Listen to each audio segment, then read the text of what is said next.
চীনের দক্ষিণাঞ্চলীয় প্রদেশ গুয়াংডংয়ে তাণ্ডব চালিয়েছে টাইফুন মাথমো। ৫ অক্টোবর রোববার দুপুরে এটি সুয়েন শহরের উপকূলে আঘাত হানে। ঘণ্টায় সর্বোচ্চ ১৫১ কিলোমিটার বেগে বয়ে আসা এই ঘূর্ণিঝড়ের প্রভাবে গুয়াংডং সহ আশেপাশের অঞ্চলে টানা ভারী বৃষ্টিপাত শুরু হয়। আবহাওয়া অধিদপ্তর জানায়, শনিবার পর্যন্ত এটি ছিল শক্তিশালী সামুদ্রিক ঝড়। পরে ক্রমেই তা টাইফুনের রূপ নেয়। চীনা উপকূলে আছড়ে পড়ার পর ধীরে ধীরে এর শক্তি কমতে শুরু করে। তবে এর আগেই জনজীবনে বড় ধরনের প্রভাব ফেলেছে মাথমো। আপনার প্রিয় কাপড়ের যত্নে এলো এনজাইম সমৃদ্ধ Arik silver wash detergent powder, ৫০০ গ্রাম মাত্র ৭০ টাকা। প্রিমার্ক।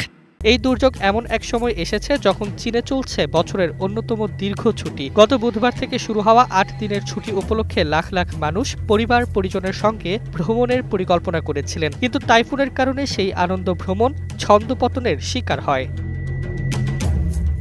শনিবার সন্ধ্যা থেকেই জনপ্রিয় পর্যটন কেন্দ্র হাইনান প্রদেশে ফেরি চলাচল বন্ধ করে দেওয়া হয়। শুধু তাই নয়, নিরাপত্তার কারণে একাধিক ট্রেন ও বাস সেবা স্থগিত করা হয় এবং বহু ফ্লাইট বাতিল করা হয়। ফলে যাত্রীদের ব্যাপক ভোগান্তি পোহাতে হচ্ছে।